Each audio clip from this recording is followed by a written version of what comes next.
Sadaşivasamarambham Shankaracharya-madhyamam Asmadacharya-paryantam Vande Guru-paramparam Shruti-smriti-purananam Alayam Karunalayam Namami Bhagavad-padam Shankaram Loka-Shankaram Shankaram Shankaracharyam Keshavam Badarayanam Sutra-bhashya krito vande Bhagavanto punah punaha Ishvaro Gururatmeti Murti Bheda Vibhagine Vyomavad Vyapta Dehaya dakshina murtaye namaha.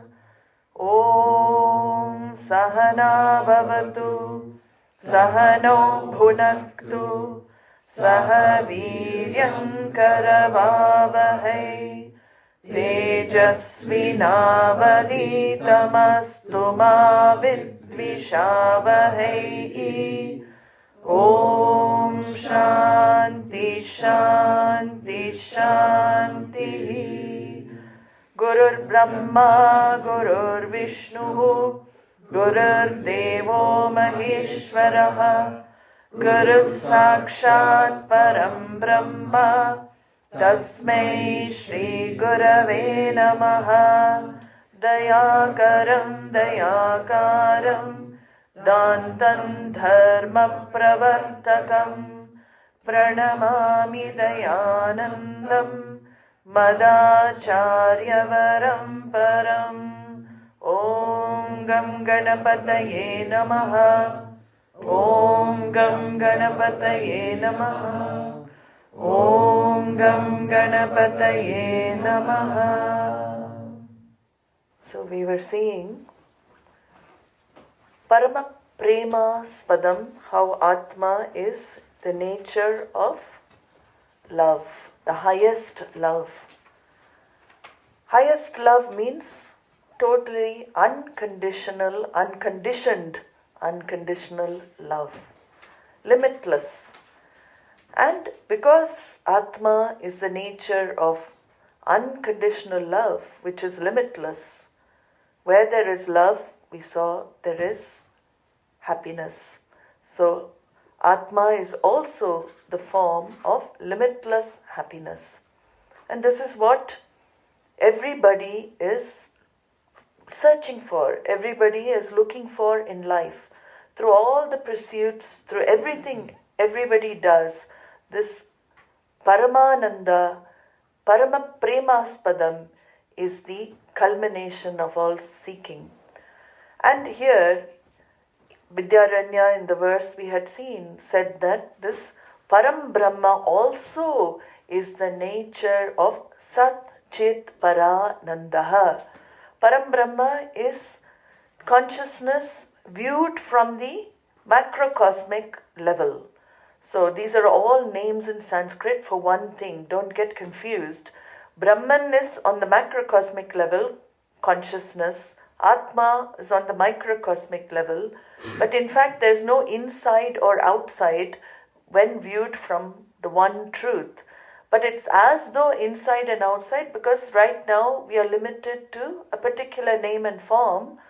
So there is inside me, I discover Atma. Outside me, I discover Brahman. But he says it is one and the same, Satchitananda.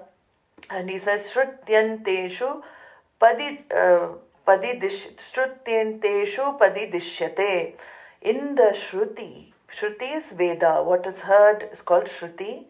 In the Vedas and Anta, end of Veda is called Vedānta, Vedānta. So it is a positional name because it comes at the end of the Veda, Vedānta.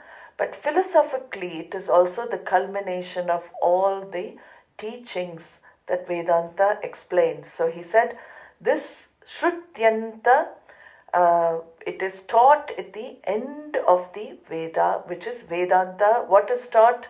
That this Brahman and this Atma intrinsically are non-different from each other. This is the whole idea. Tattva-viveka is this discovery. So with this he also shows that the pramana, means of knowledge, in fact we saw also it is not really a means of knowledge, it is a means for removing ignorance of what is already there. This pramana is the Vedanta Shastra, Vedanta texts of Vedanta. And what do they reveal? He says, Tayoho aikyam cha, Tayoho aikyam cha, the oneness between the Atma and Brahman is revealed in the Upanishad. And what is this oneness? Many words we have called lakshanas. They are defining words. Nothing can explain Brahman, nothing can unfold Brahman in the sense that Brahman, consciousness, is not an object of knowledge. What these words which are used to convey or to unfold, what these words are used is to remove the wrong notions that one has about oneself, the world and Ishvara. So niravayavaha is one word that is used. This Brahman, like space, is partless. It's one partless whole. There is nothing to make it into parts. Creation we see here, all of creation, everything is parts, put together parts, intelligently put together parts, and it seems like a solid thing, entity. So then any name and form you take, which is a good exercise, we have seen is put together parts. And when you take it apart, there is no substance. When you take it apart mentally, every part resolves into some other parts. Like this, the whole Jagat can be reduced cognitively into what? Finally, the whole world disappears. Just with a little analysis, the whole world disappears. But there is a basis for the world. It doesn't disappear into nothingness. This is what sometimes Buddhists say. There is only nothingness, right? We don't say there is shunyam. We say there is purnam. It's very different. There is fullness, not nothingness here in this Jagat. So everything disappears into that fullness which is consciousness. So all that we see is only an effect. And any effect we see will definitely be created by parts and parts and parts. Even this physical body is an effect. If you take your self-analysis, are you the arm? Are you the leg? Are you the head? If you take apart this physical body, who are you?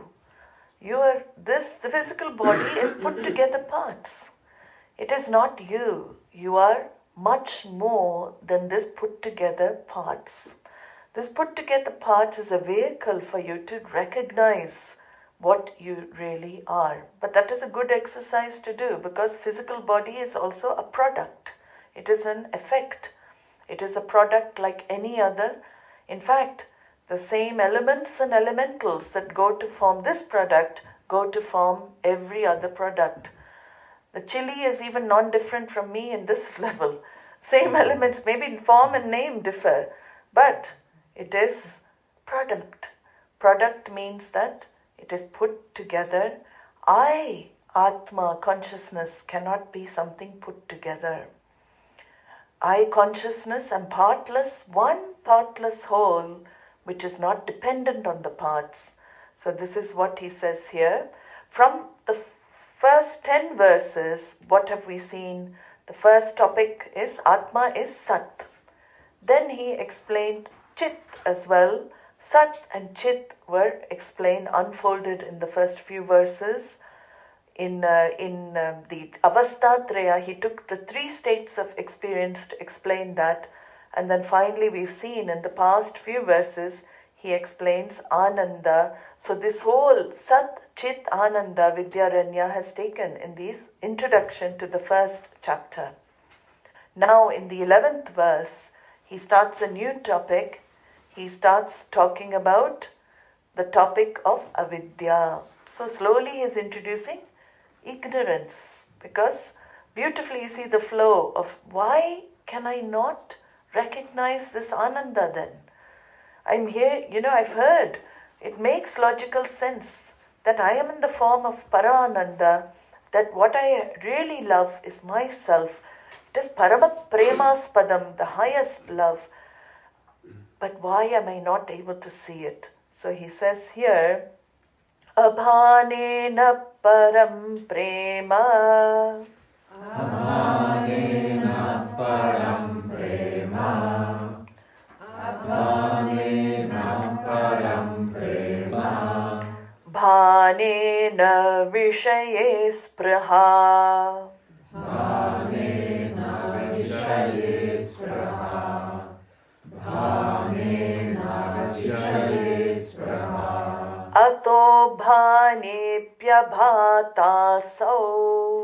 Ato bhanepya bhatasau. Ato bhanepya bhatasau. Paramanandatatmanaha. Paramanandatatmanaha. Paramanandatatmanaha. Whole verse. Abhanena param prema. Bhanena vishaye spraha. Ato bhanepya bhatasau. Paramanandatatmanaha. Some more logic. Vidyaranya loves using logic. He has a very logical brain. He says here, if Atma is not known, abhane, it cannot be the object of greatest love, param prema. Because it is known, bhane sati, say abhane sati, bhane sati. When it is known, or if it is known, the real longing, spriha, is not for objects, vishaya, but for the happiness of the self. So basically, he's saying here, we'll see more actually, I'll just go through the verse. Therefore, ataha, even in the presence of objects, bhane api, even it is truly the self, atma, that shines forth, abhata. So the self is the nature of supreme ananda, of the highest happiness. So here he's asking a question, is Atma known to us or is it unknown? If it is unknown to us, we won't know limitless happiness. So we won't know any joy if it is unknown to us. But if it is known to us, then I won't keep seeking in the external world. If I know I am the source of limitlessness, I won't keep seeking that limitless ananda in the external objects. If it is not known, it cannot be the form of greatest love. So fullness, limitlessness, wholeness, these are all words used to unfold this self, the nature of the self. Is this fullness known to you? Is it not known to you? So as I said, if the nature is not known to you, there cannot be love for Atma. You have this love for the pleased self. So something is recognized. Something is partly known. But something is also not fully known. So you cannot, another thing that we should recognize is that we cannot love something we don't have any knowledge of, right? We cannot love something fully we don't have knowledge of. So there is something I know that, I love, which is the pleased self. Now you know it's the pleased self because Shastra has unfolded it. Before I didn't even know what I loved. Now you recognize it is the pleased self I really love. That is the nature of Atma I love. But only when I know it is the self can I love myself. So I do know there is a self that I am committed to, that the self is the one thing I really love. Abhane sati, he says, if it is not known, if it doesn't shine, abhane sati, reality, if it's not known, then I cannot love it. So I do know it. The unconditional love I have for myself is known. It is bhanam. And if this nature of Atma is known, then if it is known fully, I won't go and look for that limitless happiness everywhere. So the problem is, Atma is loved, but it is not known as limitlessness. I love the pleased self, but it is the pleased self that comes up due to the obstructions not being there. It is due to the objects that sometimes trigger the pleased self. It is due to the situation that triggers the pleased self. This pleased self that comes up is like a reflection of the true self. It points to the real nature of Atma, but that real limitlessness is not known. So he says, I go after petty objects, vishaya spriha asti. Love for objects of the world, situations of the world, for everything connected to the world is still there because they again trigger the love for myself. So this Atma is partly known, it is partly unknown. This is the whole problem. I am is known. We have seen that Sat Chit aspect is known. I am is self-evident. It is known by me, but I am Ananda is not known. I am is known, but I am Ananda, Paramananda is not known. So what happens? Because I don't recognize I am Paramananda, I look for myself everywhere. In fact, what I'm seeking in everything is myself alone. I feel everything in the world, whatever I wish that invokes the pleased self, will fulfill me forever. This is the feeling when I go after things in the external world. When I go after objects, when I go after relationships, I go after situations in the external world. What is the feeling with which I go seeking? When I wake up in the morning, I become a seeker, right? We are born seeking. Every morning we wake up seeking for what? Ananda, Ananda. In fact, I go with my begging bowl. You know, the monks have this Bhiksha Patra, begging bowl, and they go from door to door asking for food. This is a part of the training of monkhood in many, many traditions. But we are all monks in a certain way, because what do? We go with our begging bowls to everything external, saying, give me happiness, give me happiness, give me happiness, please give me happiness. So we all are beggars actually in life. We are looking for, he says here, Vishaya Spriha. I am seeking Ananda in the objects of the world. And that is why desires, when I fulfill, I have a glimpse of the Ananda, but I attribute that glimpse of the Ananda, which is my real self, to the situation, object externally. He says, Ataha, therefore, bhatam abhatam. I know Atma, bhatam, it is there, it is known, abhatam, it is also not known. So we are in this predicament, confusion. Atma is partly known, but some part is not known. Ato bhane api abhata aso.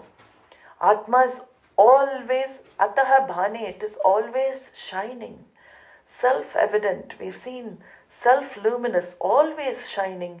I cannot move my fingers, I cannot talk, I cannot walk, I cannot do anything without the blessing of consciousness enlivening my form. It is always there, ever present. But he says, abhata aso, I cannot recognize it, I do not recognize it, because there is a pratibandha. Pratibandha means obstruction to my recognition.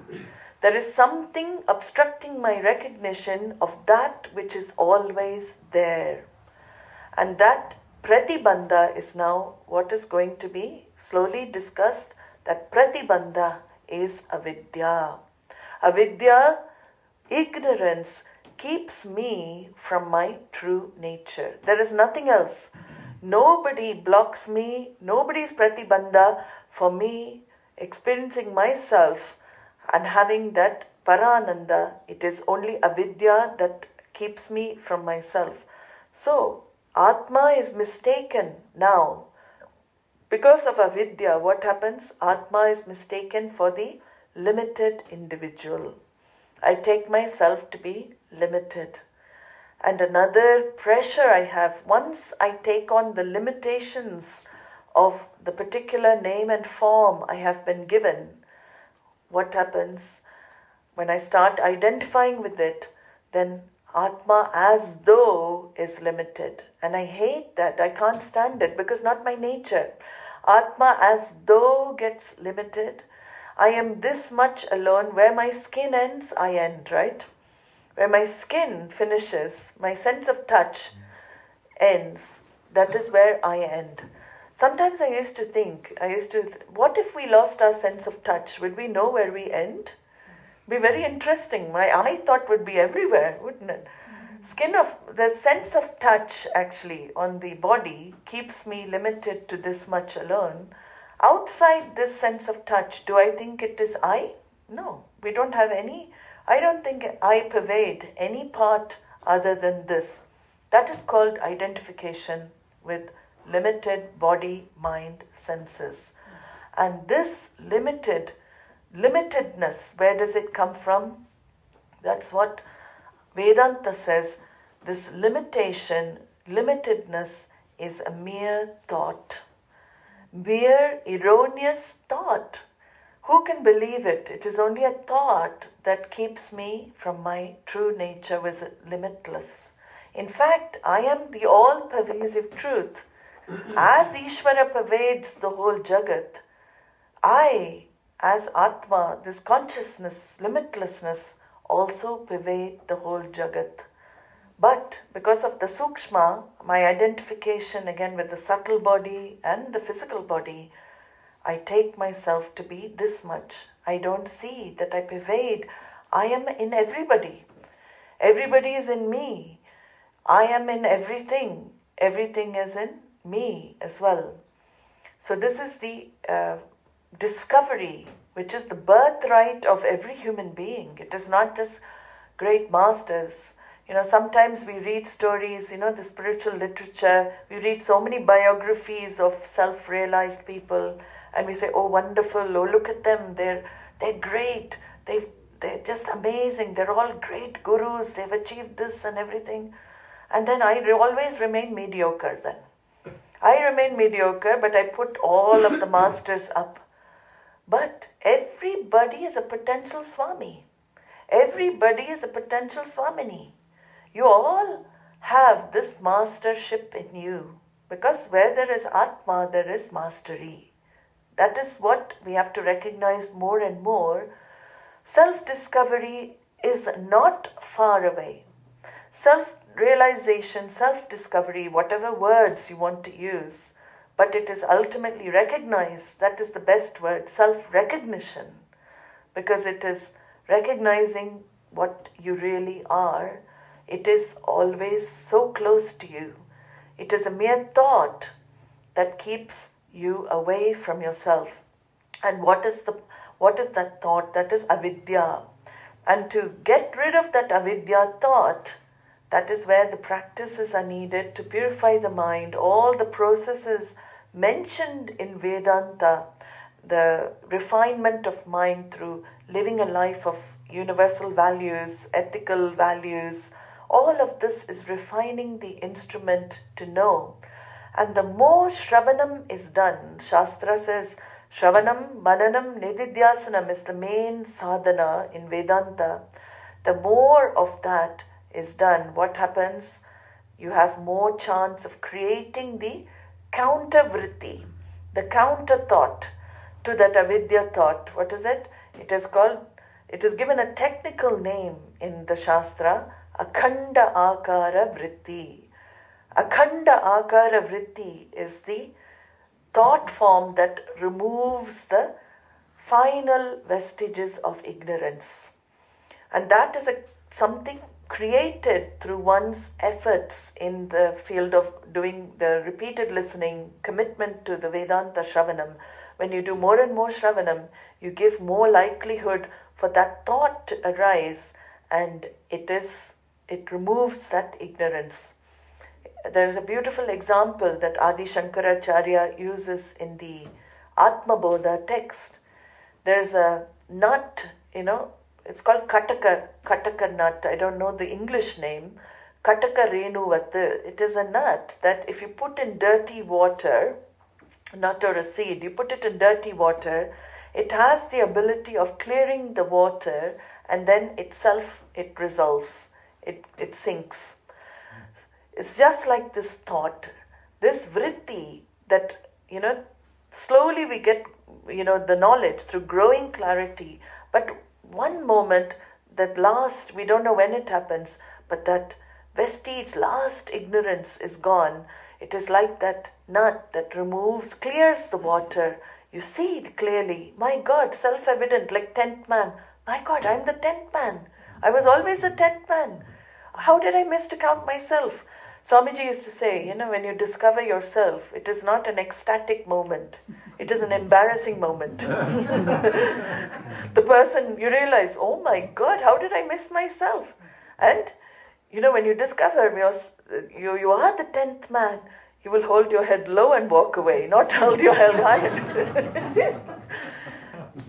This is what that nut does. It clears the ignorance and it resolves. Like the thought, it comes up, it clears the mind. The self-evident Atma, it is always shining, it is seen cognitively. I notion shifts then. The I that you thought you were is falsified. That is called Badita Ahankara. That is called falsified ego. So it is not that it gets destroyed. It is seen as false you. It was just an imposter you. Something that Atma was disguised in. But you see, my God, the actor behind all the roles is nothing but this real self. So this is what he says here. Atma has to, not that the jiva, individual has to become free or discover freedom. Atma has to discover freedom from the jivatvam, the status of being individual. Atma, that combination happens. We don't know when did avidya start. It is anadi. Shastra says it is beginningless. We don't know when it started, but it has an end. It has no beginning, but avidya has an end. So we can't go into question when did this ignorance start, or where did it start. No, all we know, Shastra never asks that question because ignorance is also mithya. There is no such thing ultimately as ignorance. When self is discovered, ignorance is also seen as mithya. So you will only, we always say you will only understand the answer to the question of when did ignorance start when you discover yourself. Then that question will get answered. So until then, we work on removing this ignorance and creating the situation where this thought can come to clear. These thoughts can clear the ignorance from the mind. There is a saying in the Upanishads, Atmavit Shokam Tarati. The knower of Atma crosses over all sorrow. There's a story of Narada, many stories in Upanishads. Narada was a rishi who used to go around, he was a great rishi, but he was a broadcaster, news broadcaster in all the three lokas. So 3 worlds, he used to go around playing his little tampura, saying, oh, did you hear Vishnu did this? Did you hear Shiva did that? So he would go around and stir up things. Sometimes he's known for creating mischief in the 3 worlds. This Narada, he's very well read. So he studied all the Upanishads, the Vedas have many auxiliary texts. So you have Vedangas, Upavedas. One day maybe I'll show you this vastness of literature that comes from the Vedas. It's incredible. You can't believe in one lifetime you can't even study one branch of knowledge. There is so many shastras for different things. So he had mastered all of those. But he went to this Sanat Kumara, a great sage, and he went to him and he wanted to know. He wanted to have an answer to a question he had in his mind. But before he could speak, Sanat Kumara said, "What do you know already? What have you studied?" So he rattles off a huge list. I studied the 4 Vedas, I studied the Upanishads, I studied this, I studied that. Huge list. Then he looks at Sanat Kumara and he says, "But I don't know how to cross over sorrow. I have studied every branch of knowledge, but I don't know how to cross over the sorrow." So Sanat Kumara gives him this teaching, Atmavit Shokam Tarati. The knower of Atma crosses all sorrow. Because the sorrow that we experience belongs only to the mind. It does not belong to Atma. If Atma is Parananda, Paramananda, then it has no sorrow. So here, this is what he's saying in this verse. The self-evidency of Atma is not known clearly. It is not known fully.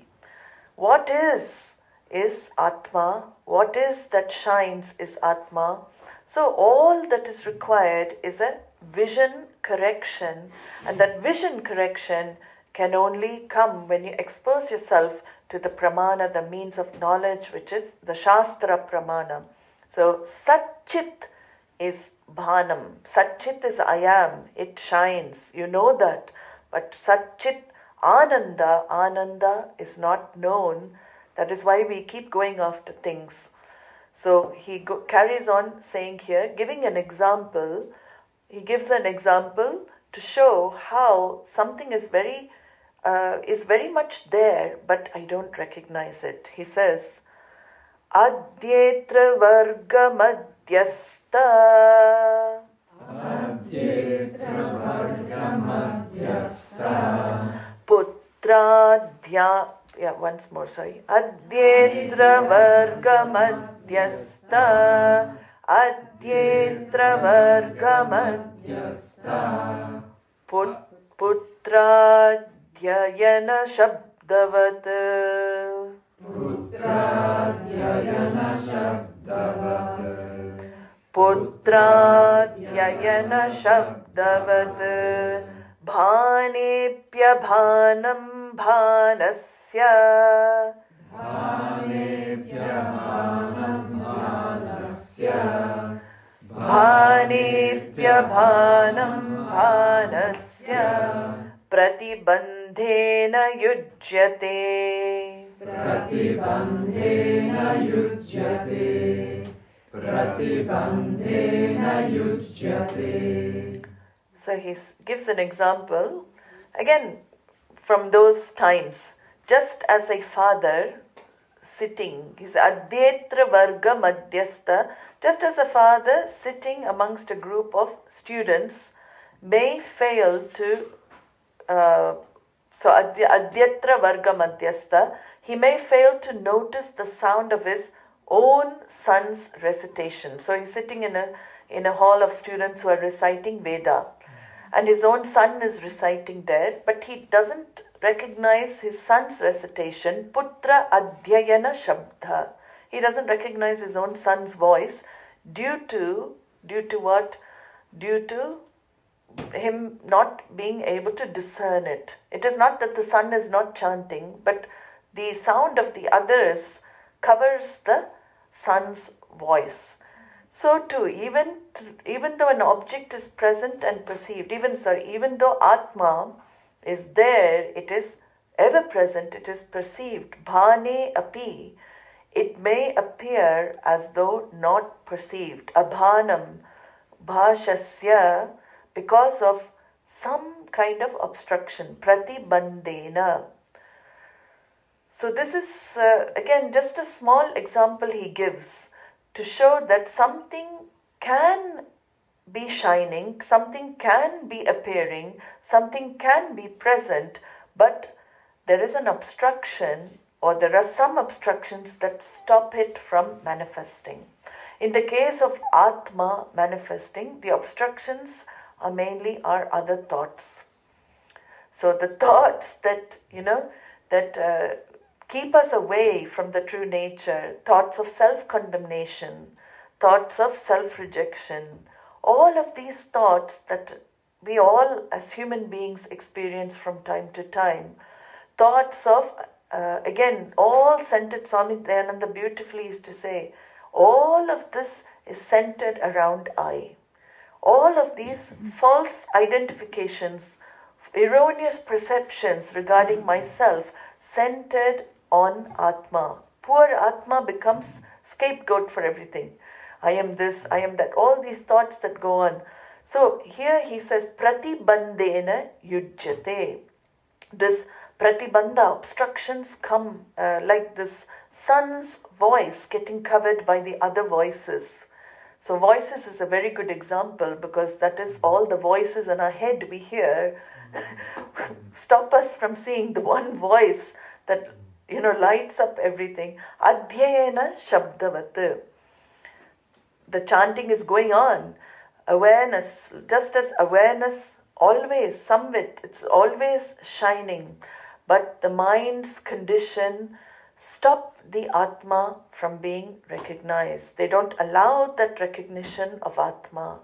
That is why it requires some time and space to be with oneself, to actually, I won't say to drown out those other voices, but to deal properly with those other voices so you can discern the real voice, which is Atma. It is the one light that lends existence actually to the other voices. So here he says, awareness is always there. Consciousness, Atma, is always shining. But it is shining with obstacles. It is coming up with the obstacles. And the main obstacle, as we have seen before, is the ahankara. This is the obstacle that we reinforce again and again in our day-to-day, daily dealings. I reinforce the obstacle, actually. That's why the spiritual practices are first to reduce the potency of ahankara. Why is service given when you go to any ashram? Generally, when you go to ashram, the guru will say, do seva. Will put the person to some service.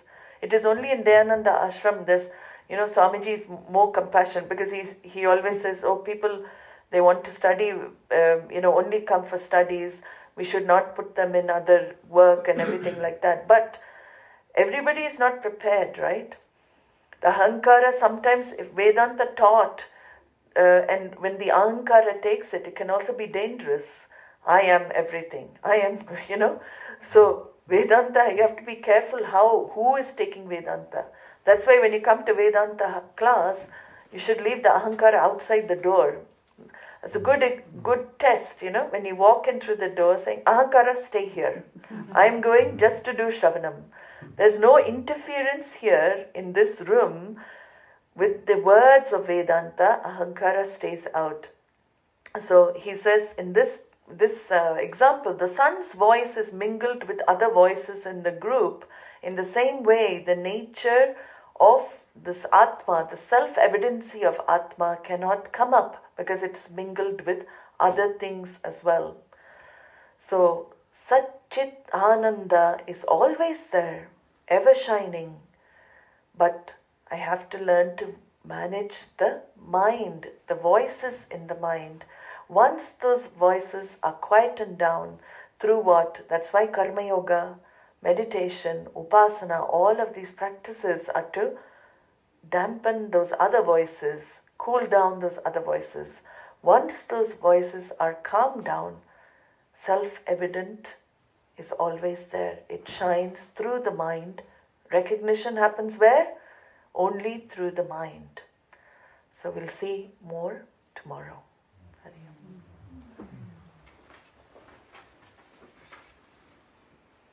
Om Sarve Bhavantu Sukhinah, Sarve Santu Niramayaha, Sarve Bhadrani Pashyantu, Ma Kaschit Dukkha Bhag Bhavet, Asato Ma Satgamaya, Tamaso ma jyotirgamaya mrityorma amritam gamaya. Om Purnamadav Purnamidam Purnat Purnamudachyate Purnasya Purnamadaya Purnamevavashishyate. Om Shanti Shanti Shanti. Harihi Om Shri Gurubhyo Namaha. Harihi Om.